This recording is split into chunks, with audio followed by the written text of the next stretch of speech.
নমস্কার বন্ধুরা, welcome to Manasi home diary. শুভ সকাল। দেখো কি সুন্দর একটা বৃষ্টি ভেজা গোলাপের শুভেচ্ছা জানিয়ে আমি আজকে আমার সকালটা শুরু করলাম। ঘুম থেকে উঠেই আগে তাড়াতাড়ি করে নিজের ঘরের কাজগুলো সেরে নিলাম। সব কিছু তো সবসময় ভিডিও করা সম্ভব হয় না, তো এইটুকুই আজকে মনে করতে পেরেছি। তো যেটুকু করতে পেরেছি সেটুকুই আজকে তোমাদের সঙ্গে শেয়ার করে নিচ্ছি।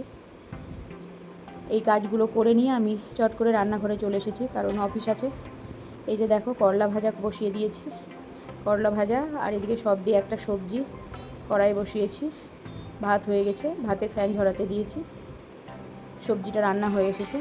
এবার এই যে পাবদা মাছের ঝোল করেছি আলু আর পটল দিয়ে, তো রেসিপিটা শেয়ার করা হয়নি। এই যে বেরিয়ে পড়েছি অফিসের উদ্দেশ্যে। দেখো প্রকৃতিটা এত সুন্দর, আকাশে মেঘ করেছে আর রোদ নেই, খুবই সুন্দর লাগছে দেখতে, চারিদিকে সবুজ, চোখ ফেরানো যায় না। প্রত্যেক দিন একই রকম ভিডিও হয়ে যায়, তবুও ভালো লাগে এগুলো। এই যে দেখো অফিস ছুটি হয়ে গিয়েছে, বাড়ি যাওয়ার পথে ক্যামেরা অন করেছি। এই দেখো দুইজন আমাকে দেখে ভ্যাং চাচ্ছে কেমন, আমার দুই অফিসের বোন কাম কলিগ। তো ক্যামেরা অন দেখে ওরা একটু আমার সঙ্গে একটু ইয়ার্কি করে নিল।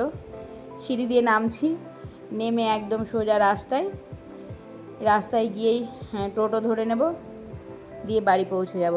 এই এখন মোটামুটি তোমার বাজছে 3:20-25 মতো হবে, বাড়ি পৌঁছাতে 4টে। এই যে দেখো একজন যাচ্ছে আগে আগে, তার মুখ দেখানো বারণ আছে। তো এই যে টোটো চেপে পড়েছি, কাদি বাস স্ট্যান্ড দিয়ে যাচ্ছি। দেখো কত ফুল ফল, আজকে শ্রাবণ মাসের সোমবার, তো তাই শিব পুজোর যত সামগ্রী সব বিক্রি হচ্ছে। প্রচুর মানুষ দূর দূর থেকে গঙ্গা স্নান করতে এসেছে, তারা কিনছে। গঙ্গাধারের রাস্তা দিয়ে আমি আমার বাড়ির দিকে যাচ্ছি। দেখো কত সুন্দর পার্ক, চারিদিকে সবুজই সবুজ। ঘাটের ধারে চলে এসেছি, একটা নৌকো মিস হয়ে গিয়েছে, একটুখানি দাঁড়িয়েছিলাম, তো সেই ভিডিওটা করা হয়নি। এই যে নৌকো চলে আসলো ওপার থেকে। এবার সবাই নেমে পড়বে, নেমে যেই পড়বে অমনি আমরা গিয়ে উঠে পড়বো। আমরা বলার কারণ আমার সঙ্গে আমার আর একজন আছে বোন কাম কলিগ। তো এই যে ক্যামেরাটা ওর হাতেই আছে যদিও।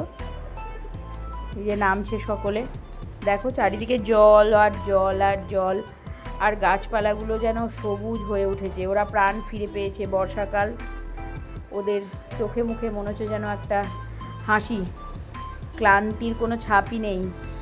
এত বৃষ্টিতে ওরা ভিজেছে, দিয়ে ওরা একদম পুরো মনে হচ্ছে হাসছে। চারিদিকে জল, এ দেখো নৌকো চলে আসছে এপারে। আমরা এবার নেমে যাব, নৌকো চলে এসেছে, প্রায় বাড়ির কাছে চলে এসেছি। দেখো এখানেও তাই অনেক জল বেড়ে বসে আছে, ভয়ও লাগছে কখন যে কি হয়ে যায়। প্রকৃতি যতটা সুন্দর ততটাই আবার ভয়ঙ্কর। প্রকৃতির সুন্দর রূপটা দেখতে ভালো লাগে, কিন্তু ভয়ঙ্কর রূপটা আবার ততটাই ভয়ঙ্কর। তো যাই হোক, যেটা হবে সেটা মেনে নিতে হবে। এ দেখো চলে এসেছি, সিঁড়ি দিয়ে উঠবো এবার। সামনেই আমার বাড়ি, একটু ছোট্ট একটা গলি, এই গলিটা পার করলেই আমার বাড়ি। যেহেতু গ্রামের পরিবেশ বুঝতেই পারছো, চারিদিকে বাড়ি। এ দেখো হাঁস চড়ছে, তো হাঁসগুলো গঙ্গায় চড়ে। এই যে বাড়ির রাস্তা ধরে এগিয়ে যাচ্ছি, এই দেখো আমার বাড়ি দেখা যাচ্ছে। চলে এসেছি, স্কুল ছুটি হয়েছে, যে মেয়েরা এখানে দাঁড়িয়ে আছে। আমার বাড়ির পাশেই দুটো স্কুল আছে,